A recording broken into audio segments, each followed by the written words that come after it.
Ο Άθωνας. Μια καταπράσινη χερσόνησος που εκτείνεται μέσα στα γαλανά νερά του Αιγαίου. Στο νότιο άκρο της Χερσονήσου υψώνει περήφανα το ανάστημά του το ομώνυμο όρος, σαν να θέλει να αγγίξει τον ουρανό.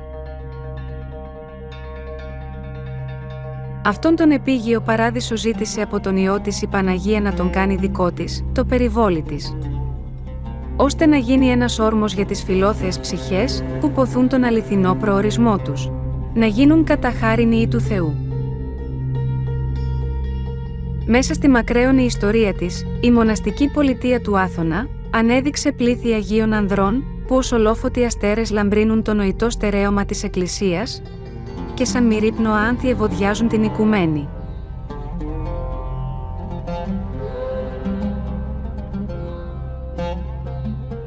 Ένα τέτοιο ευωδέστατο άνθος από το περιβόλι της Παναγίας είναι και ο σύγχρονος Άγιος Ιωσήφ ο Ησυχαστής. Ένα σύγχρονο πνευματικό ανάστημα που μαρτυρεί ότι η αγιότητα είναι εφικτή ακόμα και στις μέρες μας.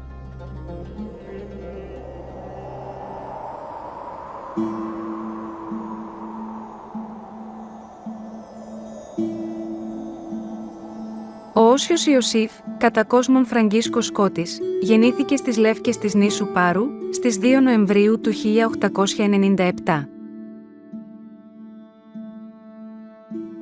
Οι γονείς του, ο Γεώργιος και η Μαρία Κώτη, ήταν άνθρωποι απλοϊκοί και φτωχοί, πλούσιοι όμως σε αρετές και ευσέβεια, τις οποίες μετέδωσαν και στα παιδιά τους.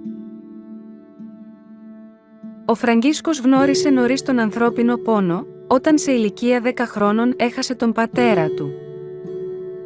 Παρόλο που ήταν άριστος μαθητής, αναγκάστηκε να σταματήσει το σχολείο στην 4η τάξη του δημοτικού, για να στηρίξει την οικογένειά του. Τελικά, η πολλή φτώχεια ανάγκασε τη μητέρα του να τον στείλει για εργασία στην Αθήνα. Αφού πρώτα υπηρέτησε την διετή στρατιωτική του θητεία στο ναυτικό, άρχισε να εργάζεται ως μικροέμπορος. Με την εξυπνάδα και επιδεξιότητα που τον χαρακτήριζε, σύντομα κατάφερε να οικονομήσει ένα σεβαστό ποσό χρημάτων. Ποτέ όμως, δεν επέτρεψε στον εαυτό του να πλουτίσει, με μέσο την αδικία. Και ενώ όλα έδειχναν ότι τον ανέμενε ένα λαμπρό κοσμικό μέλλον, η ψυχή του αφυπνίστηκε και ζητούσε κάτι ανώτερο. Το ενδιαφέρον του για τα εγκόσμια άρχισε να ψυχραίνεται. Σταμάτησε το εμπόριο, σκόρπισε τις οικονομίες του σε ελεημοσύνες και άρχισε να διαβάζει βίους Αγίων. Ξύπνησε μέσα του ο πόθος να τους μιμηθεί. Έζησε για 2 χρόνια στα βουνά της Πεντέλης με αυστηρή άσκηση, με νηστεία, αγρυπνία και προσευχή. Τέλος, αφού πίστηκε ότι μπορούσε να αντέξει τη ζωή των μοναχών, το 1921 και σε ηλικία 24 ετών, έφυγε για το Άγιον Όρος.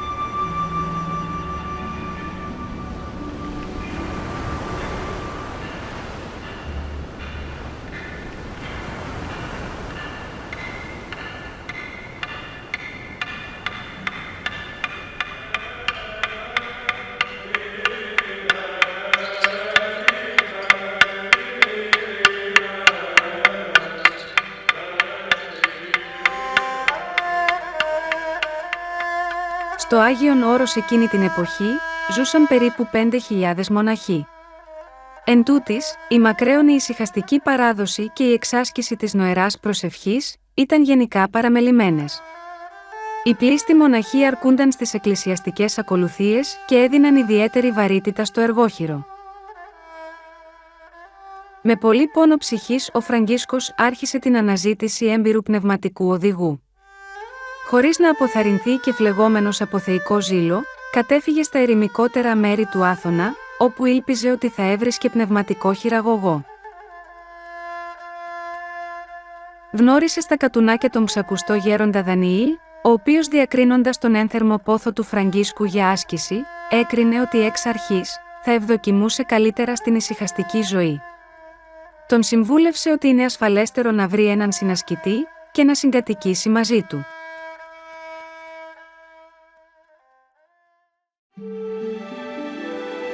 Η Θεία Πρόνοια φρόντισε, ώστε σε μια αγρυπνία της εορτής της μεταμορφώσεως στην κορυφή του Άθωνα, να γνωριστεί με τον πατέρα Αρσένιο, με τον οποίο επρόκειτο να ζήσουν αχώριστα μέχρι την κοίμηση του Οσίου Ιωσήφ.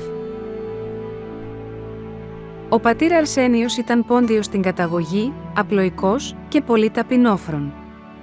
Παρόλο που ήταν μεγαλόσχημος μοναχός και 12 χρόνια μεγαλύτερος από τον Φραγκίσκο, εντούτοις τον είχε ως γέροντα και του έκανε υπακοή, την στιγμή μάλιστα που ο Φραγκίσκος ήταν ακόμη δόκιμος. Ο γέροντας Δανιήλ τους προέτρεψε να υποταχθούν σε 2 απλά, αγαθά γεροντάκια, τους Ιωσήφ και Εφραίμ, που ζούσαν στην καλύβη του Ευαγγελισμού στα Κατουνάκια. Σύντομα ο Φραγκίσκος εκάρη μεγαλόσχημος μοναχός, στην σπηλιά του Αγίου Αθανασίου, και του δόθηκε το όνομα του γέρο Ιωσήφ, ο οποίος προσφάτως είχε εκδημήσει προς τον Κύριο.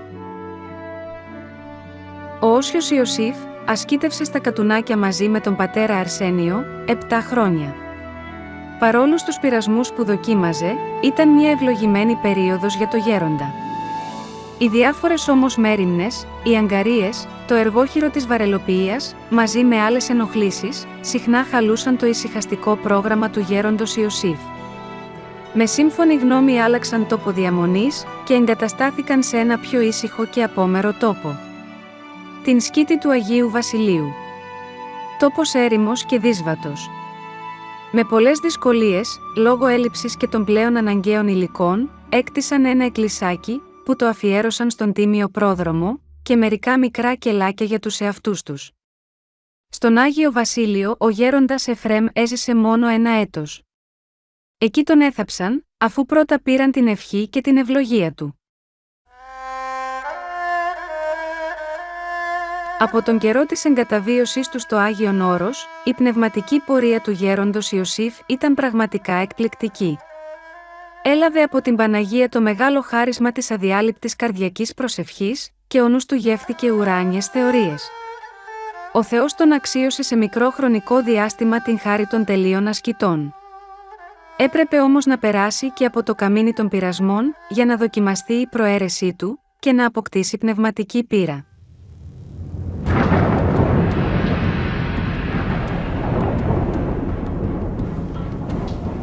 Παρόλο που ο γέροντας Ιωσήφ σε όλη του τη ζωή ήταν αγνός στο σώμα, εν τούτης κατά θεία παραχώρηση, άρχισε ένας βίαιος σαρκικός πόλεμος που δεν τον άφηνε να ησυχάσει, ούτε την ημέρα, ούτε τη νύχτα. Αντιμαχούσε τον πειρασμό με την προσευχή, τα δάκρυα, την άκρα νηστεία και την αγρυπνία. Οι δαίμονες εμφανίζονταν οφθαλμοφανώς και τον χτυπούσαν. 8 χρόνια κράτησε αυτό το μαρτύριο.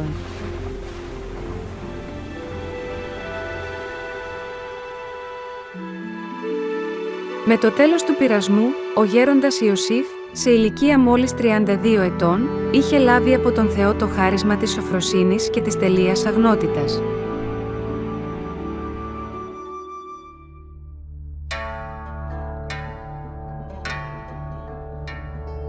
Σε αυτή την περίοδο, το καθημερινό πρόγραμμα των 2 ασκητών ήταν τόσο αυστηρό, ώστε για τον σύγχρονο άνθρωπο φαίνεται σχεδόν απίστευτο. Το τυπικό τους το είχαν λάβει από το μακαριστό γέροντα Παπαδανιήλ τον Ησυχαστή, που κατοικούσε τότε στην σπηλιά του Οσίου Πέτρου του Αθωνίτου και από τον οποίο πολλά ωφελήθηκαν πνευματικά. Έτρωγαν μόνο 75 γραμμάρια παξιμάδι, 1 φορά την ημέρα, γύρω στις 3 το απόγευμα. Λαδερό φαγητό έτρωγαν μόνο τα Σαββατοκύριακα. Κοιμόντουσαν 3 έως 4 ώρες. Ο δε γέροντας Ιωσήφ κοιμόταν καθιστό σε καρέκλα, ή όρθιος στηριζόμενος σε ένα ειδικό μπαστούνι. Όλο το βράδυ έκαναν αγρυπνία με νοερά προσευχή, συνήθως όρθιοι. Για ώρες ολόκληρες ο γέροντας Ιωσήφ κρατούσε απερίσπαστα το νου του μέσα στην καρδιά του, ασκώντας τόση βία στον εαυτό του, σε σημείο που ο ιδρώτας έτρεχε σαν βρύση από το σώμα του. Έκαναν κάθε βράδυ από 3.500 μετάνοιες και τον χειμώνα δεν άναβαν σόμπα για να μην τους κλέβει ο ύπνος. Εκεί στον Άγιο Βασίλειο, ο κατασάρκα αδελφός του γέροντος Ιωσήφ Νικόλαος, έγινε μέλος της συνοδείας και στη μοναχική του κουρά έλαβε το όνομα Αθανάσιος.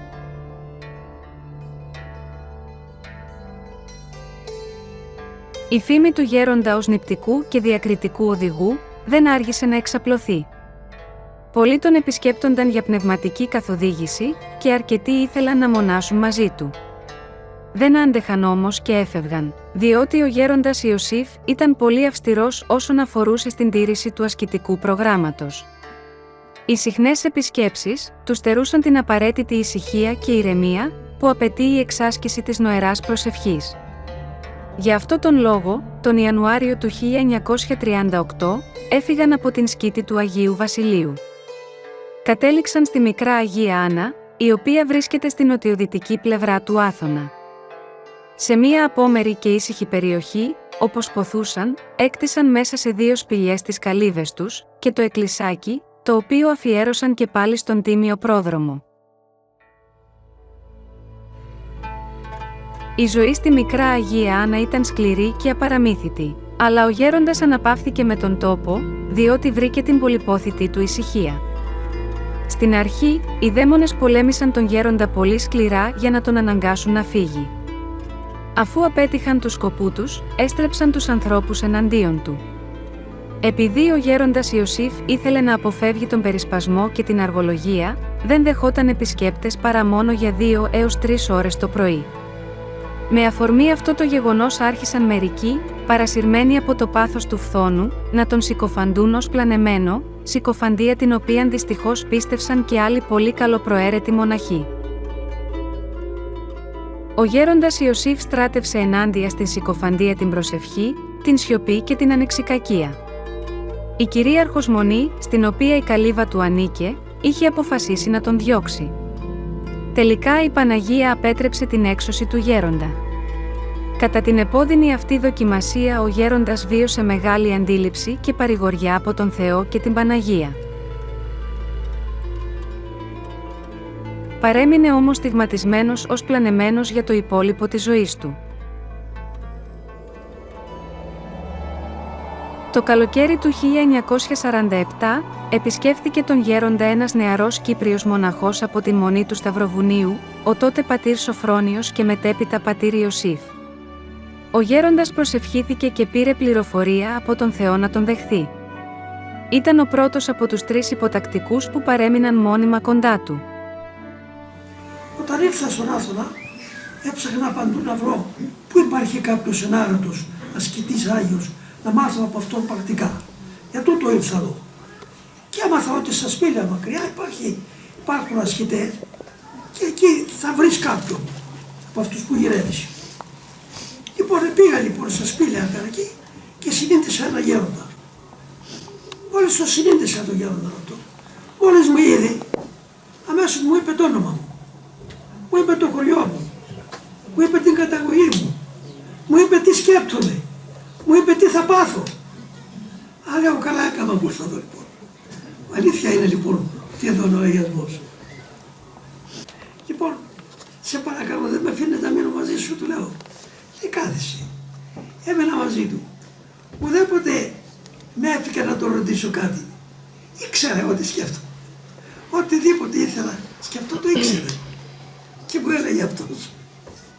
Όχι όταν ήμουν μαζί του, αλλά όταν έλειπα και μακριά, πήγαινα στα δάση για να βρω κατάλληλα ξηρά για τα χειροτεχνήματα μας. Και έλειπα μια εβδομάδα από κοντά. Πάντη με έβλεπε. Μου έστελνε γραμματάκι, χέρι με χέρι. Άνοιγα το γραμματάκι και μου έλεγε την τάδε μέρα στον τάδε τόπο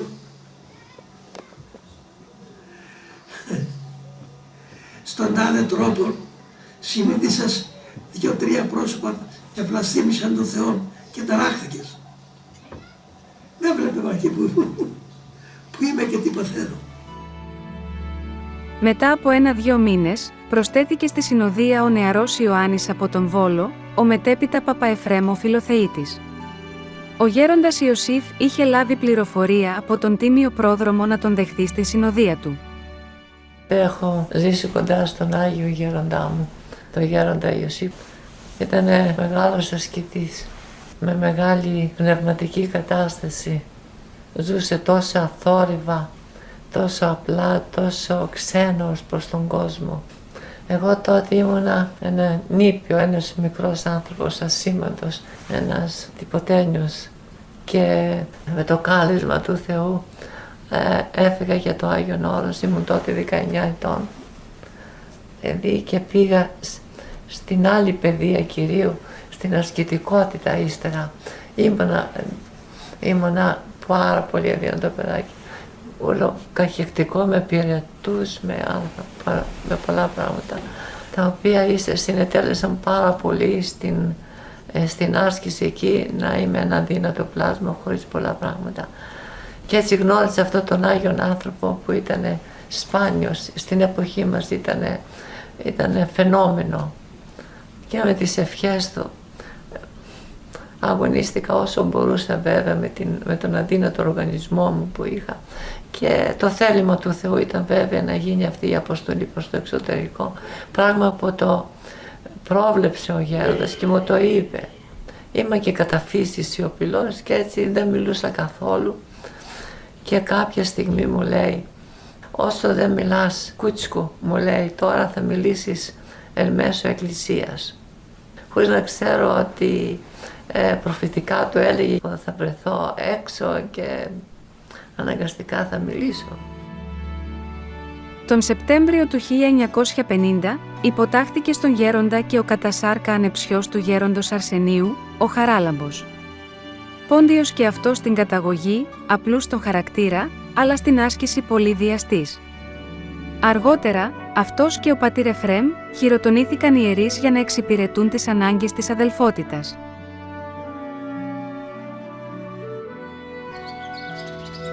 Ο γέροντας είχε και άλλα πνευματικά τέκνα που έφτασαν σε μέτρα αγιότητας, οι οποίοι όμως ανήκαν σε άλλες συνοδείες ή ζούσαν μόνοι τους.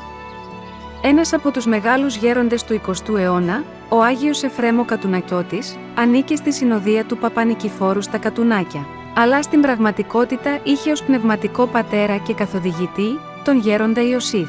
Τον μόνον άνθρωπο τον οποίον αγάπησα ήταν ο γέρο Ιωσήφ. Τον μόνον άνθρωπο τον οποίον φοβήθηκα ήταν ο γέρο Ιωσήφ. Χάσαμε, πάτερ, πως δεν θέλω να περιαυτολογήσω, αλλά ό,τι είχε μας τα παρέδεσε δωρεάν. Δωρεάν. Εσείς σκόπους δεν κάνετε. Άσκηση δεν κάνετε. Τα πήρατε από μένα ευλογία. Δωρεάν. Και ήταν ο Θανάης εκεί, θηρορός. Λέω, θέλω να δω το γέροντα. Καλά. Πηγαίνει μέσα στο δωμάτιο γέροντα, ήρθε ο παπάς και θέλει να σε δει. Ας έρθει. Πήγα μέσα, κάθισα. Τι έχεις? Λέω, άφησε με να συνέρθω και θα σου πω, τι λέω. Θα σου πω. Ναι. Κάθισα. Λέω, γέροντα, εκεί που προσευχόμενα είδα μακριά 10 μέτρα και ερχόντουσαν τρεις άνθρωποι ερχόντουσαν, και μόλις ήρθαν, εγώ δεν κουνιάμαι καθόλου, λέω, και μόλις ήρθαν μπροστά μου και άνοιξε το γέρι και φίλησα τον μεσαίο, λέω. Χαρά ο γέροντας, τώρα θα δεις τι θα πει Χάρης, λέει. Τώρα θα δεις τι θα πει Αργόχερο, τώρα και πέρα, λέει. Έλα, πατερασένιο, τρέξτε. Αυτά θυμάμαι και παρηγορούμε. Υπήρξαν και άλλοι. Όπως ο Σεβάσμιος γέροντας Θεοφύλακτος, που ζούσε στο κελί των Αγίων Αναργύρων στη Νέα Σκήτη. Η γερόντισσα Μακρίνα, ηγουμένη της Μονής της Παναγίας της Πορταριάς στον Βόλο, ο μοναχός Ιωαννίκιος και άλλοι. Ο γέροντας Ιωσήφ ήταν απλανής πνευματικός οδηγός και όλοι ωφελούνταν πνευματικά από αυτόν, εάν βέβαια του έκαναν υπακοή. Άξιον αναφοράς είναι και η εντύπωση που έλαβε ο Άγιος Σοφρόνιος, ιδρυτής της Μονής του Τιμίου Προδρόμου στην Αγγλία, όταν κάποτε τον επισκέφθηκε. Του φάνηκε ότι είχε μπροστά του έναν πνευματικό στρατηγό.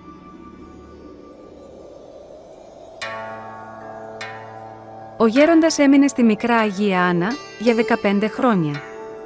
Οι πολλοί κόποι από τις αχθοφορίες, το κρύο και η στένωση του χώρου είχαν ως αποτέλεσμα όλοι να ασθενήσουν, ιδιαίτερα δε οι νεότεροι πατέρες.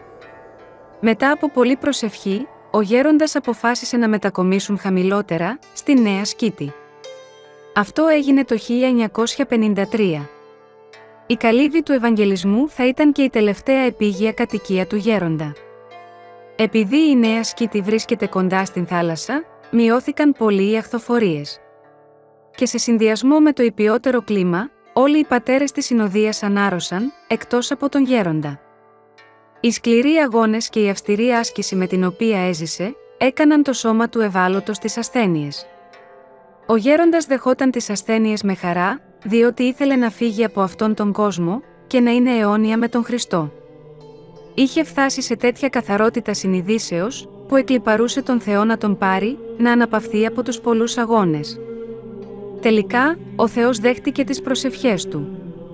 Έλαβε πληροφορία ότι θα έφευγε την ημέρα της κοιμήσεως της Παναγίας. Αφού έδωσε την ευχή του σε όλη την συνοδεία, καθήμενος και με πλήρη την διάβγεια του νου, παρέδωσε το πνεύμα του στον πλάστη του που τόσον αγάπησε, στις 15 Αυγούστου 1959, σε ηλικία 62 ετών. Οι υποτακτικοί του τον έθαψαν δίπλα από την καλύβη και αργότερα έκτισαν ένα εκκλησάκι πάνω από τον τάφο του, το οποίο υπάρχει μέχρι σήμερα.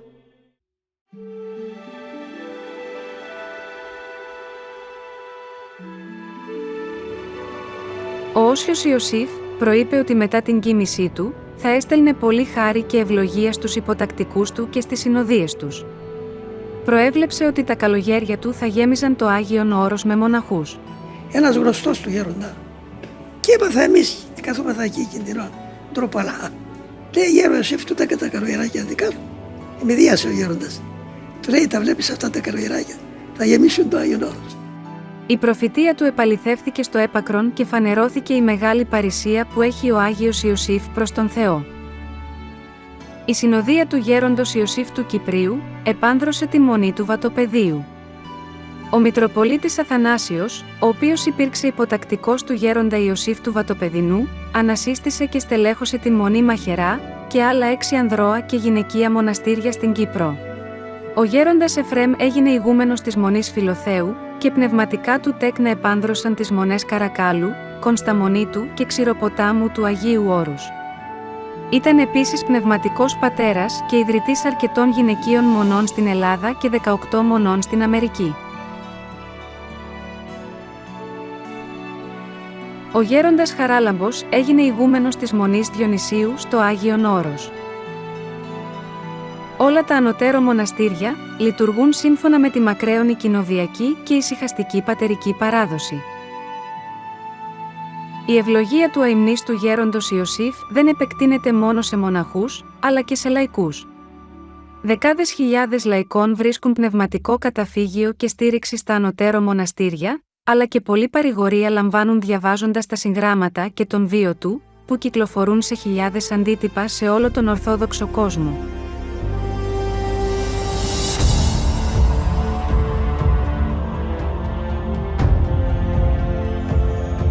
Δεν θα ήταν καθόλου υπερβολή να πούμε ότι ο Όσιος Ιωσήφ ο Ησυχαστής είναι ένας μεγάλος αναμορφωτής του σύγχρονου Ορθόδοξου μοναχισμού, καθώς και αφυπνιστής της ησυχαστικής και νηπτικής παραδόσεως.